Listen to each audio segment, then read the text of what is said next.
No intro, we're going fast. You're playing Mana Forged Arrows, you have an Indigon, you need to fix your spend. The build doesn't feel right, you're overspending, you're underspending.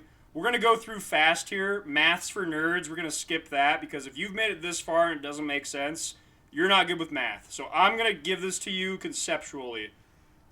If you have a lot of attack speed, you can fix that by lowering the gem level on Lightning Arrow. The whole build multiplies based off this base cost. Your Indigon stacks multiply this number. Your support gem links all multiply this number. Your triggers on your 2 Mana Forge gems are based on this number. Everything is based around this number. So if you get Giga attack speed, you can fix the whole build by lowering the level of your Lightning Arrow, okay? So let's say I have a 2020 and I get a little more attack speed. Now I'm running out of mana. Well, you can lower it to level 15. The penalty on damage is basically nothing. Like it's 170 instead of 177. It's like 4% less damage. In the grand scheme of things, that's nothing. But it's like 10% less spend. That's why I'm using level 15 Lightning Arrow. Okay. If I had even more attack speed, I could maybe drop it to level 10, which would be an 8 base cost. That should kind of correct everything. So how it basically works is you can have really low attack speed and then try to go for high gem cost and then have those two things basically cancel out. Or you get more and more and more attack speed, and then you lower your gem cost to kind of equal out. Now, lowering your spender gem cost is going to mean it takes more shots to trigger Storm Rain at Conduit. That's a bad thing. It feels bad if this takes a lot of shots to trigger. But the thing is, it's kind of time-based. These still cancel out. If you're having to go to a higher shot ratio because you lower the gem cost of this, it's because you have more attack speed. So you're attacking faster, so it cancels out. If you have low attack speed, high gem cost, low shot ratio, cancels out. So this always just kind of self-corrects and is about the same timing.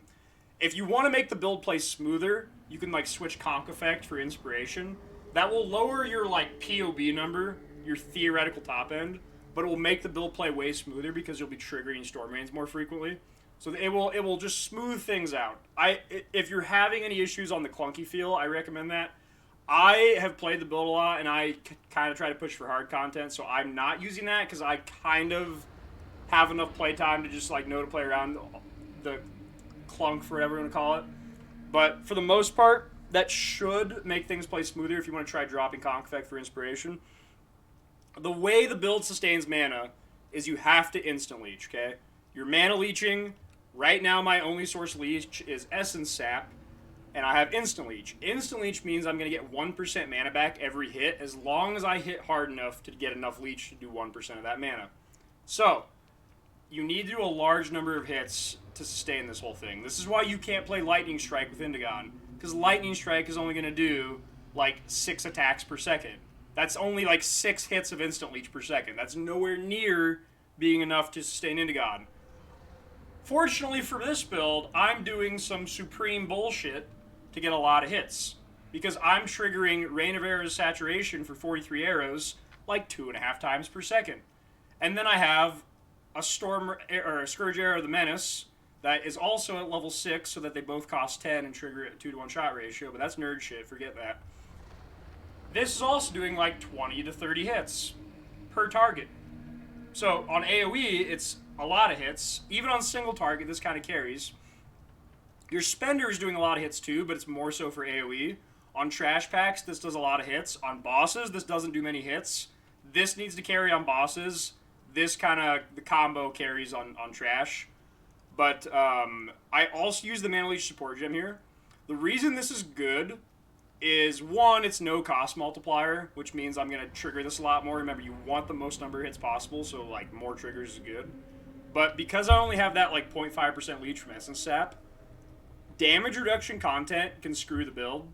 You need to hit hard enough to actually leech. So if you fight something that has 10 times as much HP, you leech the same amount. But if you fight something that has a 90% damage reduction, those two monsters have the same effective health, but you're doing 1/10 as much leech on the monster with 90% DR. So if you're doing like Delirium, Wisps, Titanic has toughness as well, like a Soul Eater monster, those things have damage reduction, so they lower the value of your leech. So I put the Mana Leech gem in here to kind of protect against that type of content, just to get the leech cranked up enough so that even on heavy DR, I'm still capping leech. So this allows me to do, like, you know, Wisp, Delirium, Titanic, all that stuff. But it should get to a point where you don't have to think about it. To think about it as a concept, it's like a game of Flappy Bird, right? You have a floor and you have a ceiling. You flap your wings when you shoot the bow, and the bird goes up. When you're running around not attacking, the bird goes down. And you want to flap, not flap, and just kind of cruise through there. That maybe sounds annoying to do if you have to think about it, but if you kind of set your gem cost up correctly, you shouldn't really have to think about it, because it should solve itself. If there's something in front of you to attack, that means it's alive, that means it's not dead, that means you aren't one-shotting it, so you will attack and ramp, and when you ramp, your damage will go up, and then you'll kill it. If everything on the screen is dead, that means you are doing enough damage. If I'm doing a tier 16 map and I one-shot the entire screen with Lightning Arrow, I do not need more Indigon stacks. I'm good. We're done. We won. So, on easy content, I might be doing 75% of my time is running, and 25% of my time is shooting, which means I'm going to have, like, very low Indigon stacks. That's fine, because that means I'm doing content that's all dying in one hit to Lightning Arrow. So it just self-corrects. If I'm doing some turbo-juiced content, like 6k Delve, whatever, things are going to live because they have 2 billion HP. That means I'm going to need to attack several times to kill them, which means I'm going to be doing the opposite. I'm going to be attacking 75% of the time and running 25% of the time, which means I'm going to be juiced to the gills. So on things that have a lot of HP, I'm going to be turbo ramped and killing them. So it kind of always self-corrects to the content you're at. So if you just kind of tweak your gem levels, you should self-correct. I'll show it off on a tier 17 map here. The last little tidbit I'll go over. If you're like a boss with an immunity phase, or just like a gap and stuff to attack, you do not need to be attacking, okay? The more you attack with your spender, the more out of mana you're going to go. And if you have nothing to hit, you can't leech, so you're just going to go out of mana, okay? Attacking more does not make your Storm Rain hit more. It will have 10 arrows down after it starts triggering. Your Archer alone will keep you at 10 arrows all the time. If I had an Acceleration Shrine and an Echo Shrine and Soul Eater with 45 stacks of Soul Eater, it would not make this trigger any more often, okay? The Spender is just there to keep my stacks up on Indigon and Leech. So I might shoot full speed just to get some stacks, just to get some ramp. And then once I start to see that mana globe bouncing, I'm not going to attack full time anymore. If I'm on a boss that has a lot of HP on like some really juiced content, I might full attack at the start, and then after I start to see my globe bounce a little bit, then I'm going to just pull off the gas a little bit and just attack like half the time. So if I have like some giga HP target, I'm going to just go in, I'm just going to start doing this, get some triggers out, and then I'm just going to go like this to just keep my ramp about the same, and that'll kill the boss. Maybe I'll be able to show it off on this. I don't know if I'll have enough health. He doesn't have tank mods, really. I've got Wisps and Delirium. It's got some map mod effect, too. This is probably going to die pretty fast for the boss, but maybe you just kind of see, like, the mapping gameplay, you know? But yeah, like I said, you shouldn't have to think about it. It should mostly just play like a standard bow build. There's maybe opportunity to have, like, a little bit of clunkiness where, like, you know, Cadillac. Oh, shit. There's maybe, like, as opposed to a standard bow build, there's going to be a couple random moments where you have, like, a moment of clunkiness that's, like, mainly on high-ish tuned content. But, like, that's where the build shines anyways. Like, on low HP content, it's just going to kill everything, right? But sometimes you have, like, really weird timing or, like, a really weird, like, leech situation where, I don't know. The more you play, the more you kind of self-correct these things. But even though I have a lot of hours on the build, I still have probably a moment, like, every, like, 2 to 3 maps where I just have some random spot where I'm just like, oh, this rare is, like, still alive. Like, normally they die like that in, like, 1 second, because I'm just kind of staying, like, half-ramped all the time here. Like, that guy died instantly. That's, like, the dream scenario, right? You're just staying, like, half-ramped all the time. But, like, so, alright, so here I'm going to start the fight pretty much out of mana. But, like, now I'm going to start ramping.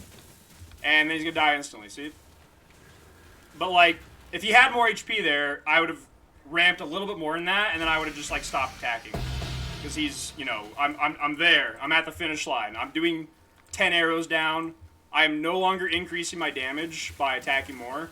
I have the damage I need, and I just, if I kept attacking full speed, I would just go out of mana and just brick things.